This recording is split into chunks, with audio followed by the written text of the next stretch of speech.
Alright, so we are entering the main lines, basically accepting the gambit, which most of the club players, I would say, would go for it, accepting the gambit, of course take with the pawn.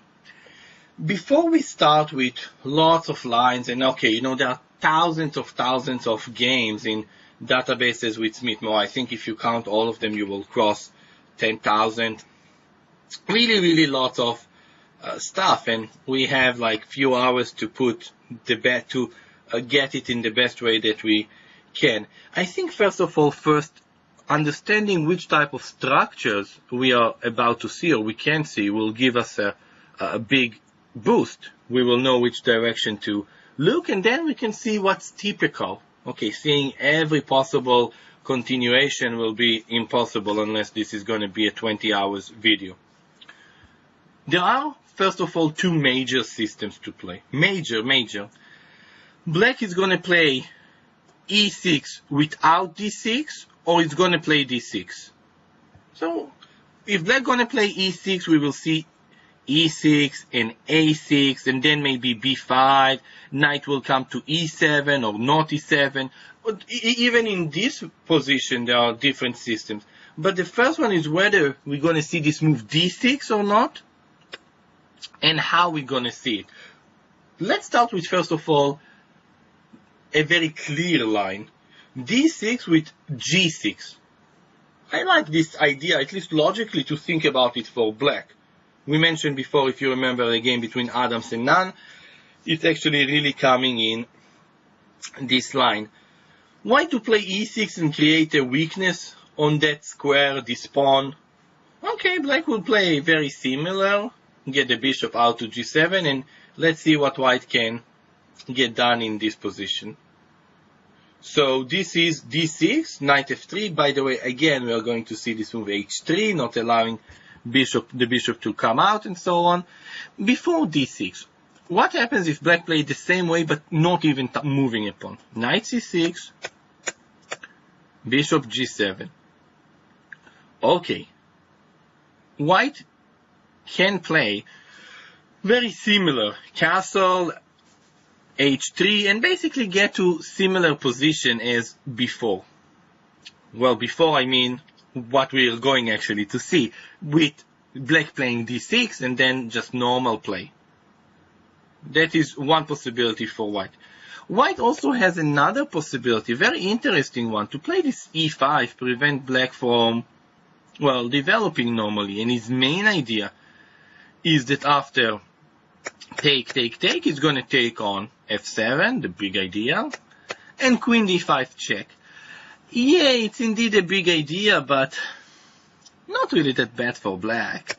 Just giving the bishop, and of course, if black pawn was, for example, on d5, okay, horrible strategical move. Okay, you can look and tell me, okay, no problem.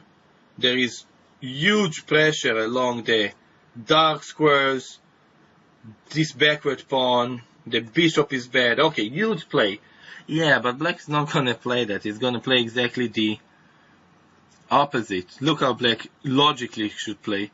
By the way, queen g5 is another game of Topalovic. Remember, we mentioned him as not one of the best players in the world, but one of the most consistent Smith-Morrow players in the world.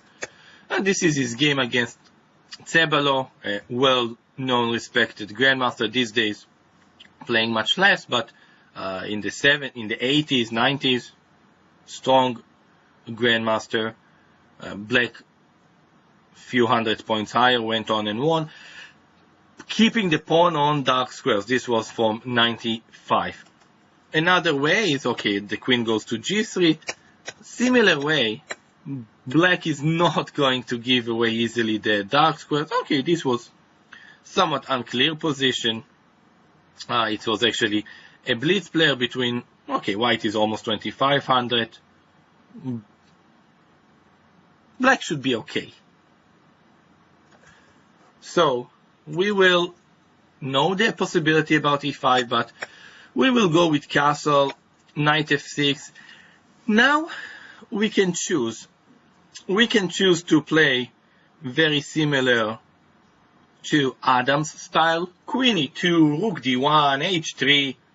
Very similar to the game to Adam's game, or again, little bit adventure here with this continuation. Also, I can mention bishop f4, very interesting. Okay, we really want to play rook e1, and the knight on g4 going to be unpleasant, so black is kind of taking.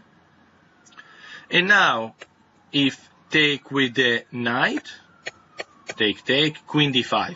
That's already not taking immediately on f7. That is a very, very serious story for black. Very. One tiny pawn, nothing, not much to consider here. So black is going to take with the bishop on e5. Alright. Going to take on f7 right here, because the knight on e5 is going to be protecting everything, so we cannot allow the knight there. And now we're going to take, okay, somewhat similar story. Although if take, okay, here is exactly a dream for white. The d6 square, the bishop on c8. This is a dream for white. So black, of course, cannot play this way. And, okay, white has compensation very similar to previous lines, right? The black will keep the pawn on dark squares. I think black is all in all right here. So let's look at bishop take f7. Knight g5. Okay, if king to e8, it is complicated stuff. And, okay, funny enough, a game between, well, not extremely impressive play by black, but that's how the game indeed finished. Alrighty. And queen e4. Okay, lots of play for white. Really lots of play. He went on to win this game. At least one game. There are several continuations here. You can further see this in the PGN, the database. There are several games of, for example, a game of a 2000 player. You know, let me just actually, I'll show it for a second. In club player beating a 2400 player. This is from 2013, nonetheless. d5. Okay, d5 was played by Ribli. Zoltan Ribli, a very strong grandmaster. This is from 1976. Okay, and here his opponent blundered with knight f3. For example, rook fe1, and white has a lot of play. Moving the queen might be a possibility. Knight f3, just he got hit with queen f8, and then just take an e5, g5. Okay, white is just lost here. This was played in Budapest, 1976, and yes, Ribli, Hungarian player, one of the strongest. He was top 10 in the world for quite a bit. So d5, but, well, white was the one blundering 2400, Tompa, against Ribli. What if queen b6? Queen f6, sorry. Okay, rook a1, knight d3, knight d5. Just, you know, look how pretty this position is. So interesting. And here, knight e7 was played by white, and okay, that was complicated game, which white ended up winning. A 2000 player against a 2442. Rasic against Maksimovic from 2013. Look at this amazing position. Black is one piece out, white is down exchange, black cannot move at all. Okay, white of course has big compensation here. He could have actually played even better. Bishop d6 immediately was a better possibility, and white is just straightforward better, doesn't need black to blunder to win the game. Those are the type of position that white is striving to get in general in the Smith-Morra. Messy, not easy for black to play, out of ordinary, out of normal Sicilian theory, where a 2000 player can beat a 2400. Okay, let's take it all the way back, and we will just follow Grandmaster's game.